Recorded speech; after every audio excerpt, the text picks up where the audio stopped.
And my running back situation, disgusting. Like, it's terrible. I got Todd Gurley, James Conner. Todd Gurley is not looking good. He got 2 catches week 1 with What? for 1 yard. 2 catches for 1 yard. And last week he had no catches. Got your bitch on the ropes, what you know about it? Do Sage of the boat, what you know about it? Flew me out to the coast, what you know about it? Broken heart, face tap, what you know about it? What you know about it? What you know about it? What you know about it? What you know about it? What you know about it? What you know about it? What you know about it? What you know about king shit, throne coming. Hit me for the night, if she right, then she on it. I might let her go, take a number on my phone, but still a hello shawty wearing brands that she wanted. Go figure. Yes, sir. Life of Lik, episode 2, coming right at you. Here, it's just me today, Malik. How y'all doing, man? Hope y'all weekend was cool. Mine was alright. I ain't do nothing. Just sitting in my room, watch sports, kick it back, relax. That's how I like it, though. Nothing bad about that. Just chilling. The one downside was, though, the best team in college football did not play this week. Haven't played for a couple weeks. But this is game week this week. So getting right into it. This is going to be a sports episode, which is going to be the midweek weekend episode. I'm going to have some guests on soon. A couple of my guys. Make some picks. College football, NFL. Might throw some wild cards in there. Throw some hockey in there just to mess them up a little bit. But yeah, y'all already know who I am. Malik, Leak Deuce, Life of Lik, what you listening to. Nah, but me, I'm gonna go through myself and my sports history a little bit. I played basketball for real, but my favorite sport always been football. So that's what I know. That's my favorite sport to watch. I'll say my favorite teams, as I just said, the best team in college football, the Florida Gators, the flagship, all that good stuff. Box office boys, shout out to my dog Uncle Silk. Yeah, Florida Gators coming back this weekend. I think we rank number 5 right now, which is okay. We're gonna get into that top 4 as the season goes on. Then NFL, Buffalo Bills, NBA, the Washington Wizards, and I got into soccer recently, so Premier League team is Tottenham. So I don't know if y'all know about that. If any of y'all do watch soccer, watch football, which I was football, soccer, European soccer, all that, please hit me up. I be watching it alone. So if I get more people to talk about it with, the more the merrier, all that. But yeah, so I'm gonna go into a little bit on how those became my favorite teams.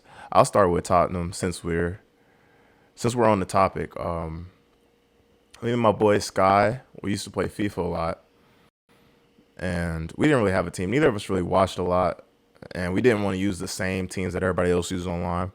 So we picked Tottenham. I don't even know how we came across them for real. Also, my boy Cal, I asked him one day. I was like, "Yo, what team should I support? What club should I support?" He told me he supports Tottenham. He said they're all right, up and coming, and I didn't want to just bandwagon onto a team that's just dope, like that's just out there winning everything. But so yeah, it's been an interesting ride. First year, the season was interesting. And then we went to the Champions League final. Next season was not good. It was okay. Y'all know all about that. If y'all don't, look it up. If you have Amazon Prime, All or Nothing Tottenham Hotspur is a great series to kind of figure out soccer, football. They have another one about Manchester United, but Manchester City, correction. But yeah, that's me and Tottenham. Then I'll go to the Wizards.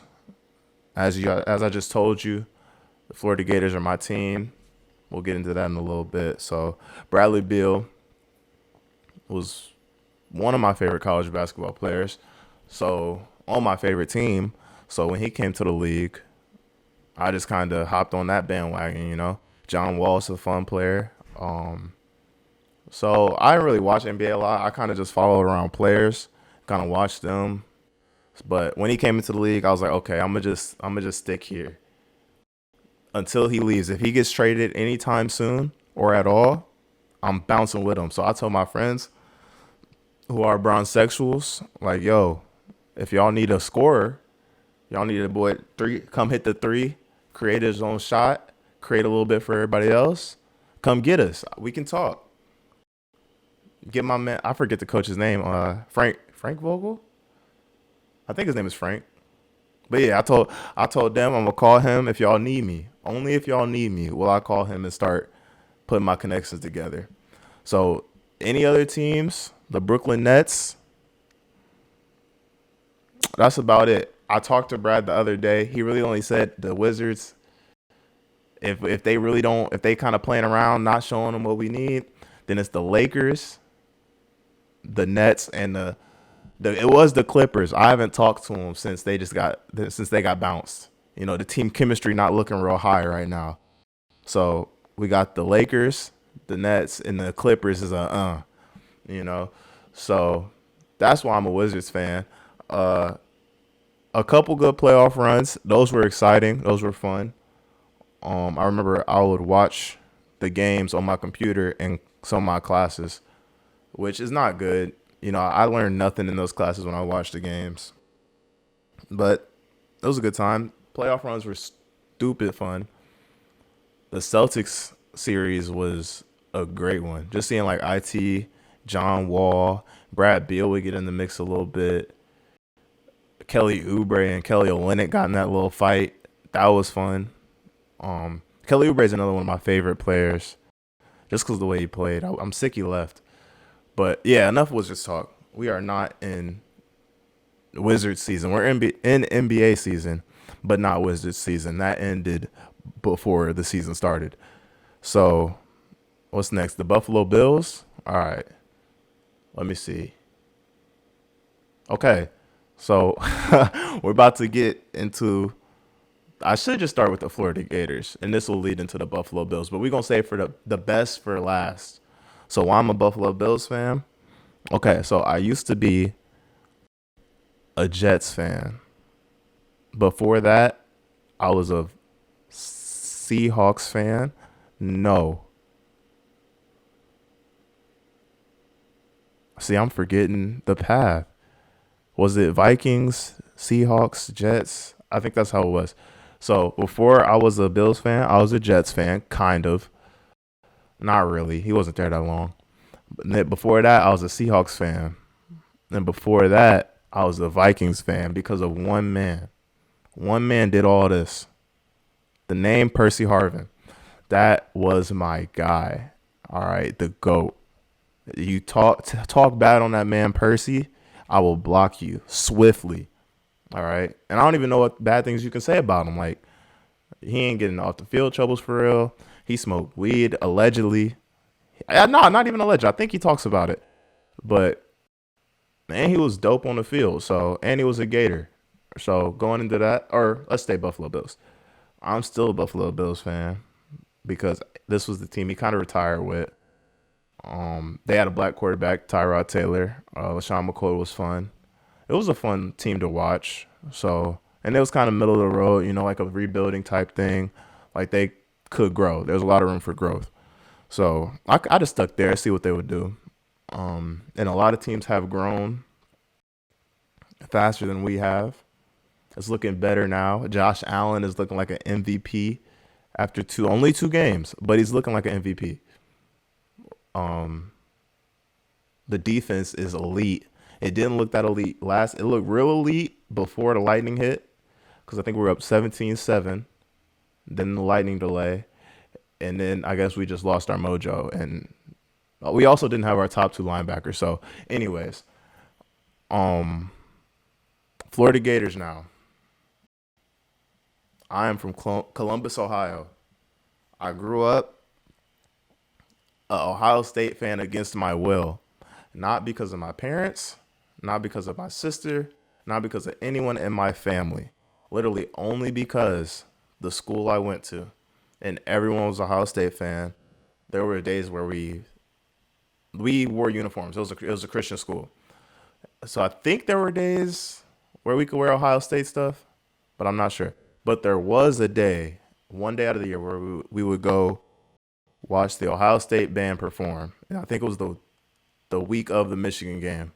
I'm not an Ohio State fan, so I can say Michigan. I don't need to say that team up north, any of that. So yeah, I was a Ohio State fan, forced to be. Didn't really want to be. And then y'all made it to the 2006 national championship. They might have played it in 2007. Anyways, but it was the 2006 national championship. First play of the game, kickoff return, boom. Ted Ginn gets it, runs it back for the touchdown. They celebrating whatever. And man falls on Ted Ginn's ankle, snap, broken. And I heard him say that, and I'm like, they're not winning this game. Without Ted Ginn, they're not winning. So I was like, yeah, I'm not rooting for them. They're about to lose. So what did I do? I switched sides. I was a big Fairweather fan, big bandwagon when I was a kid. So I switched sides, started rooting for Florida. They started doing well. It was this dude, number 8. He was saucy. He was a freshman, you feel me? Had a little swag to him. I'm pretty sure he scored that game. But yeah, I was like, this dude's hard. I'm sticking with them. So after that day, I was a Florida fan until a point in middle school.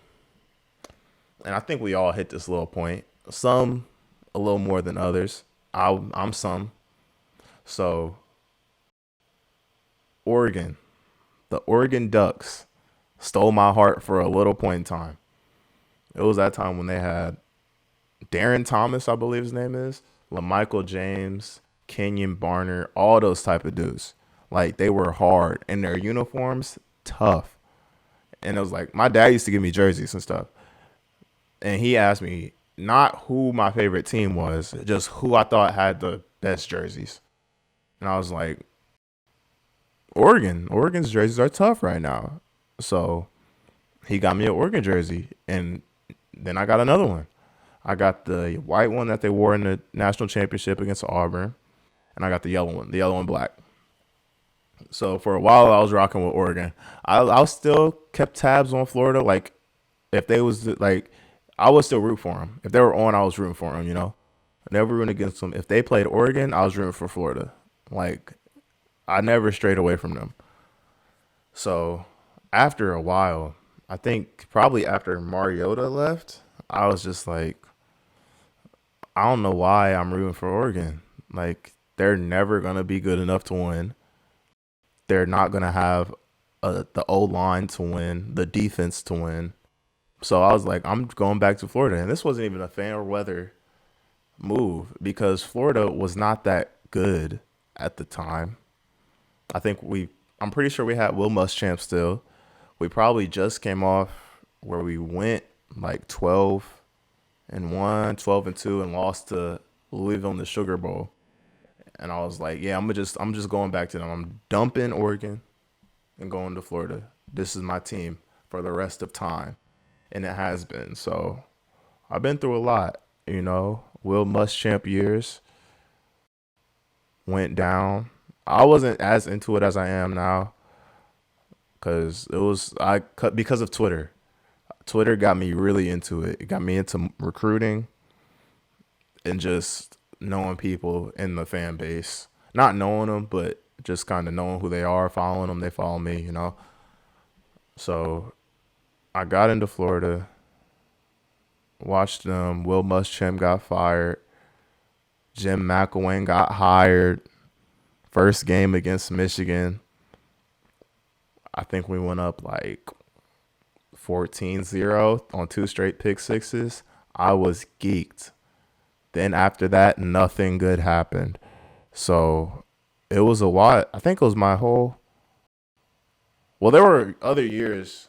That was like the end of Jim McElwain. There was other years before that happened where I was still watching. I was still in pain. So yeah, but this isn't the Florida pod right now. Y'all don't need to hear about that. We're doing good now. Dan Mullen is here. 2 straight seasons. I think first time we went 10-2. Last year we went 11-1. If my no 11-2. We went 10-3 first year, 11-2 last year. And did we go 10-3? I feel like it was 10-2. 10-3. Who we lose to? We lost to Kentucky, Georgia, and Missouri. So it was 10-3. 10-3. Last year, 11-2. We lost to Georgia, LSU. And I went to my first Florida game 2 years ago. I was at the LSU game. So this is all background on me and my sports. So I'm going to get into the first topic that I got here. This is a terrible transition. Actually, no, we're going to make it a good transition. My college football outlook, how I think this year is going to go. All right. Now, I was trying to make a prediction for the college football playoff, and I was trying to make one with the Big Ten and one without the Big Ten.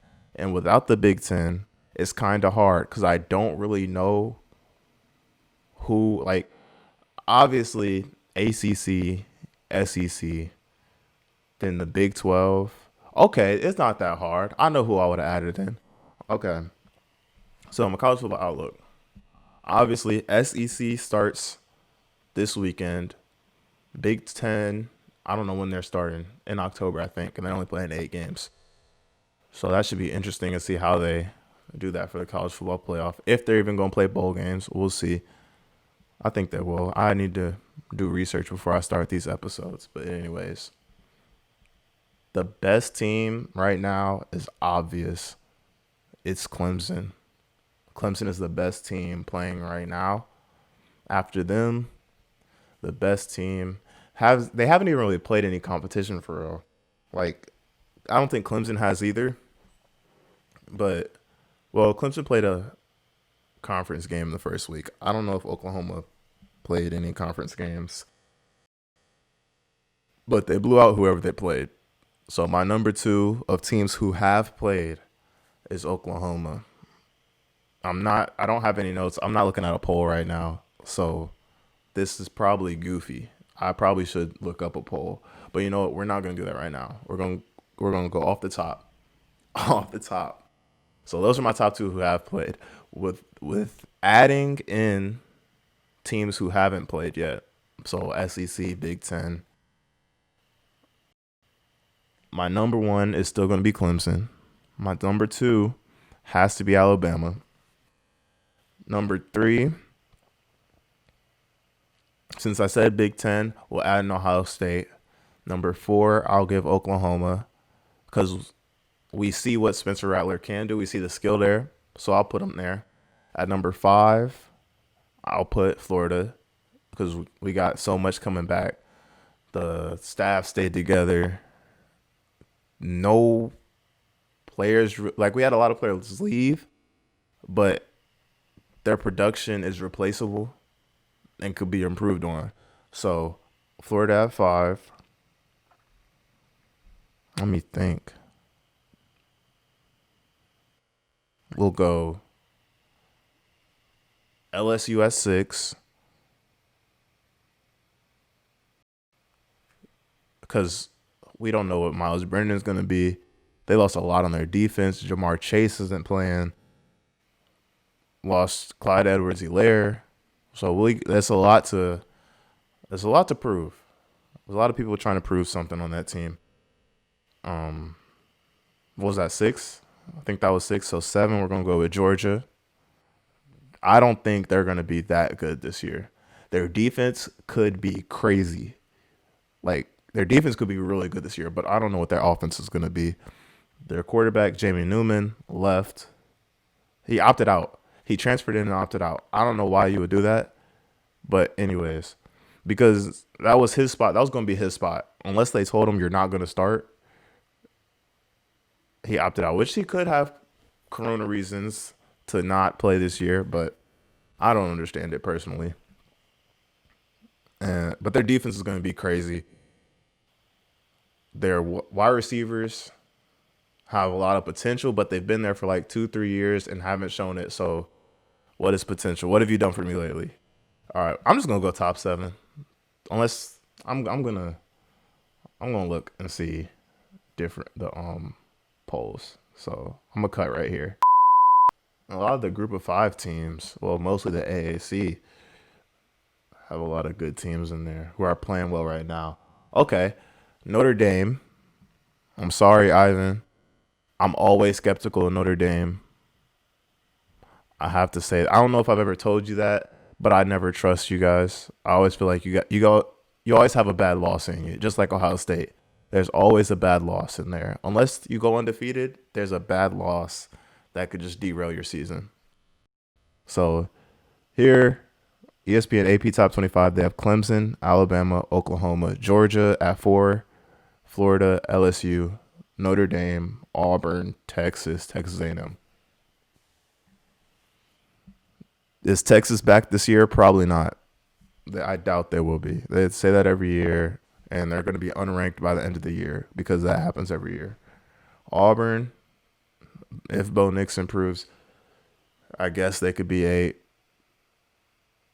But yeah, that's about on line with everything. They don't have Ohio State in here because they haven't. They might not be included in the rankings this year, which should be interesting because my college football playoff prediction is Alabama, Clemson, Florida, and Ohio State. So if Ohio State's in there, then I obviously give them that spot. If not, then I think Oklahoma will get it. I don't think anyone in the Big 12 will beat them. If they do, they get one loss, go to the conference playoffs, win that, and they're in. So same with Clemson. If they lose, oh well. They go to the conference championship, win that, blow whoever's in that out, and get the number 2 seed. Alabama, I have them at my 1 seed. Just kidding. Nah, I got Clemson at the 1 seed, Florida at the 2, Oklahoma or Ohio State at the 3, Alabama at the 4, because Florida is going to go. I'm saying we're going undefeated. I think this is the year. If we don't go undefeated, because Florida's never went undefeated. So if we don't go undefeated, we might. I don't even know who we lose to for real. Because I guess Texas A&M, but I don't think we're losing to Georgia or LSU this year because Georgia has a lot of question marks. LSU has a lot of question marks. Texas A&M just lost their best receiver, so we'll see how that goes. But yeah, so I got Florida at 2, go to the SEC championship, smack up on Bama, and yeah, get to the playoffs and face, would that be Ohio State, Oklahoma? If we face Ohio State in a conference in the college football playoff and we beat y'all are not hearing the end of it from me. Yeah, y'all are not hearing the end of it. But yeah, so from college football we're gonna go to the NFL. And I'm gonna have a couple of my boys on later in the week. We're gonna get some picks off, talk about our fantasy team. See, my fantasy team is interesting this year because I picked high. Like I had a high pick. I had the 3rd pick. And I got Michael Thomas. Thinking last year he had 1,700 yards, over 100 catches. Good money. But he got injured in the first game. And Kenny Golladay, my second best receiver, has not played a single down. I think he'll play in week 3, but he hasn't played. So it's been a real makeshift lineup for me. And Cortland Sutton, who I was banking on to be the filler until those guys got back, tore his ACL yesterday. So he's gone. I got to find another wide receiver. And my running back situation, disgusting. Like, it's terrible. I got Todd Gurley, James Conner. Todd Gurley is not looking good. He got 2 catches week 1 with what? For 1 yard. 2 catches for 1 yard. And last week he had no catches. So He may get the ball 20 times on the ground, but who cares about 20 carries in fantasy, especially if you only get 61 yards? Like, I need you to – and he looks like he's not breaking anything over 20, anything over 10 at this point. So, I got to figure it out. James Conner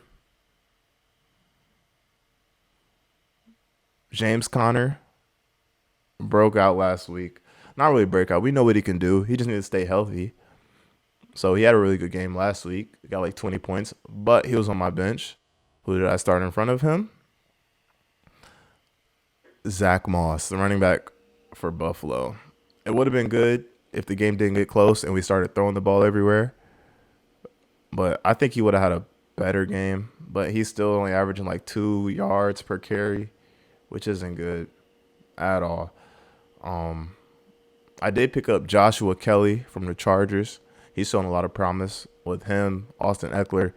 They got a balanced running game. Like they kind of share the load. So I think he'll be a pretty good pickup. I'll be able to flex him or put him at running back too. But I think James Conner is going to, as long as he stays healthy, I think he's going to be my running back 1. And I'll just leave Todd Gurley on the bench until he proves something to me. Someone's vacuuming outside, my bad. So yeah, until he proves something to me, I think I'm going to leave him on the bench. But we'll talk about my tight ends.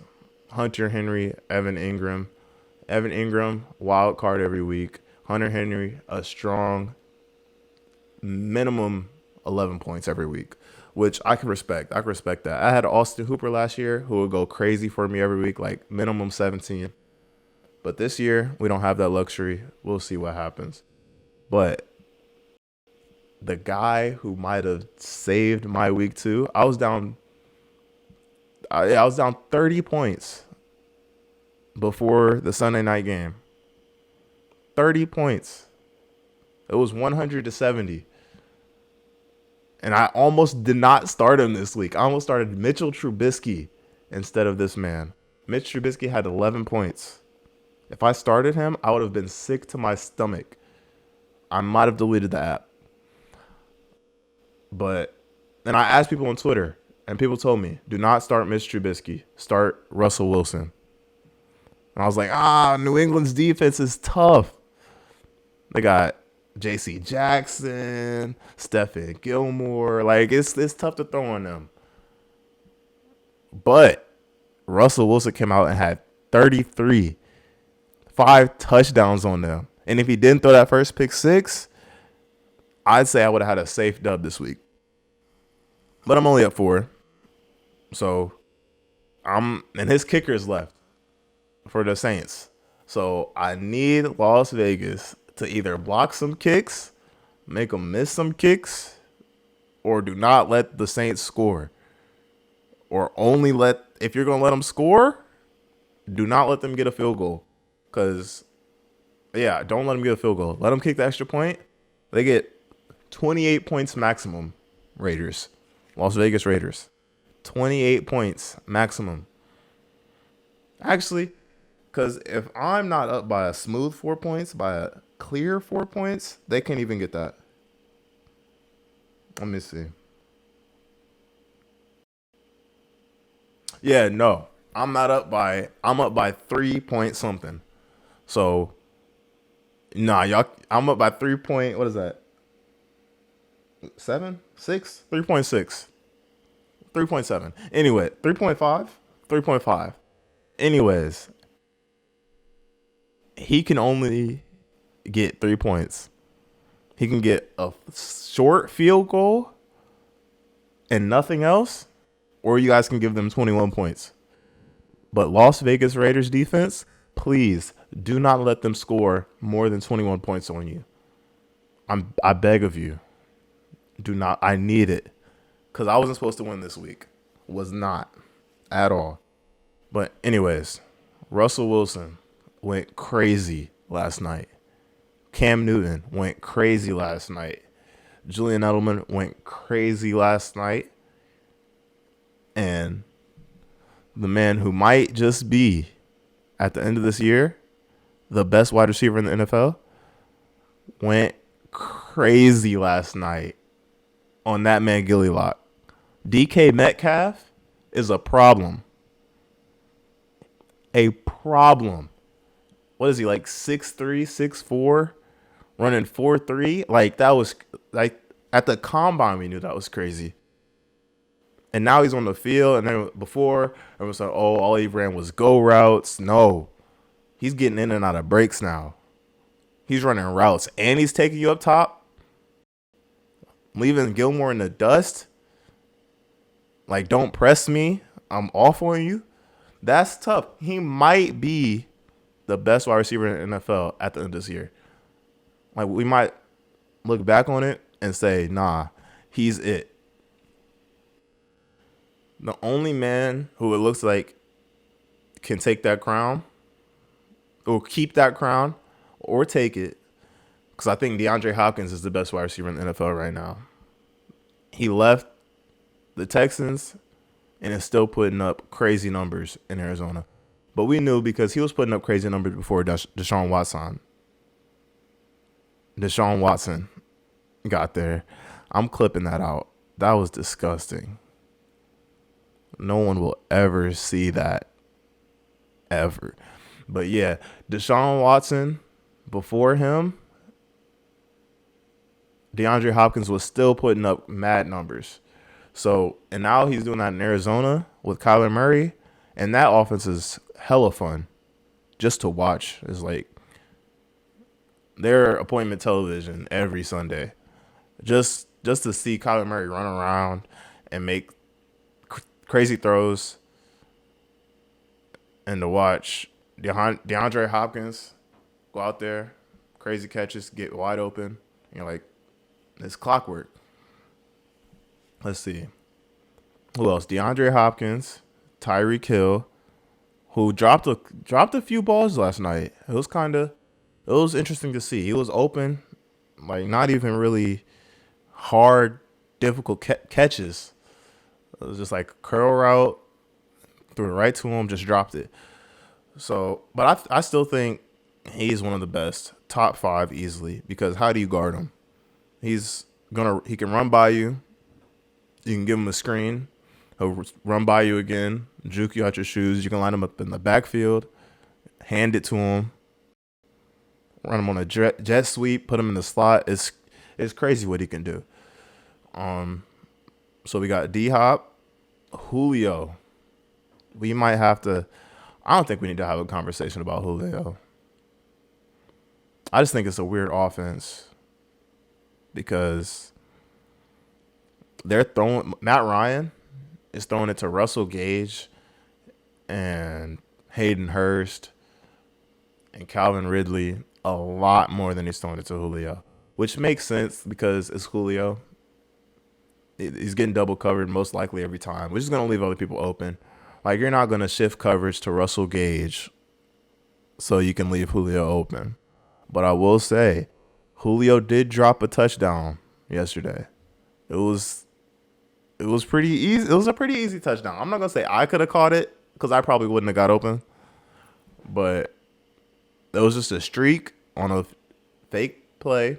What was that? It was Wildcat. Russell Gage was in the Wildcat, threw the ball to Julio. It was a good throw. Hit him right in stride. He just alligator armed it a little bit. I don't know if that's because he hasn't seen the end zone in 3 years, or if, players fuck up too. But I don't think we need to have a discussion about Julio. I think we know what he is. We know he's a monster. Best in the game. One of them. So we'll move on. Michael Thomas. When you put up 1,700, you know you're a problem. You don't put up 1,700 just off slants. So that thing, all he does is run slants, is invalid. Nah, he does it all. He may not be the fastest, but his feet are quick and he can get open. So he's definitely top 5. And at 5 right now, because I'm not putting DK in there yet, because it's a lot of people with a larger body of work than him right now. But at 5, and I'm going to cheat. I'm going to go 5A, 5B. And these aren't in any order, but this one is. These are my five. This is my five right here. Now you can switch them up A and B, but this is my five. Devontae Adams and Amari Cooper. Devontae Adams didn't have the greatest game yesterday. I think he left hurt. But him and Aaron Rodgers are that's a combination right there. And given that the Packers haven't spent any other draft picks on people to really take attention away from Aaron Rodgers, Aaron Jones, and Devontae Adams, and they still put up crazy numbers week in, week out, it's just wild. So, yeah, and they spent two picks, the first two picks, on a running back who isn't playing a lot because Aaron Jones is just built like that, and a quarterback who won't play for who knows how long, unless they pull a Tom Brady and just let Aaron Rodgers go, then let him play, which that's tricky. But Devontae Adams is definitely in my top five. Amari Cooper is in my top five. Like, I don't think people realize the size, speed, and agility of Amari Cooper. Like, he's 6'1", maybe taller, maybe 6 foot, but he's 220 pounds, and he moves as fast as he does, as quick as he does, and he puts up crazy numbers too. Like, people cannot guard him. Now, Jalen Ramsey got that hit on him yesterday, and it was incomplete. Well, that was week one, not yesterday. That was week one. So, yeah, that happened. But I still think Amari Cooper is a top 5 receiver in the NFL. But DK Metcalf is on his way. Like, that man is crazy. Okay, I'm back. I think I was talking about NFL wide receivers, DK Metcalf, Amari Cooper. I think that's where I left off. And that's where I cannot speak today. So I'm going to leave this one, and I'm not editing that out. Y'all going to see that mess up right there or hear it, wherever it is. But, yeah, I'm going to leave it right there, though. We're going to end this episode off right there with the top 5 wide receivers in the league debate. And there's a lot of time to go.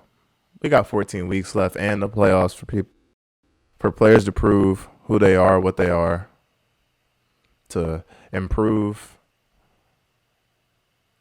or negate, improve, or what's the other word? It's like the opposite of improve is to do worse, but I know it's a one word for it. Like, it's one word for, you know what? I'm not ending this episode until I figure that out. Opposite of improve.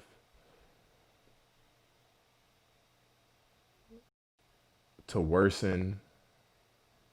So they improve their stock, their standing, or they worsen. They go up or they go down. But yeah, we're going to leave it right there. Episode 2, Life of Lik podcast. I'm gonna hit design. I'm going to hit Devon up soon. D. Scott.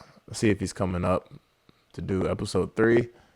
We haven't talked about that. But if that's not the next episode that you get, there'll be another sports pod. I'll be talking to, like I said, a couple of my friends.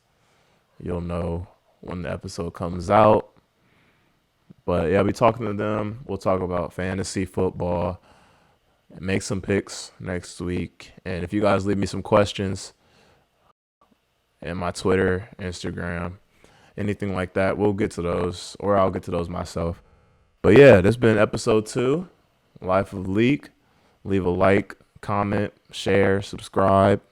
If you're listening to this on a podcast, rate this 5 stars, share it with your friends, share it on Twitter, all of that. I appreciate all the love. It's been Malik. I'm gonna leave y'all. Outro song. It's me this time, since I'm the only one here.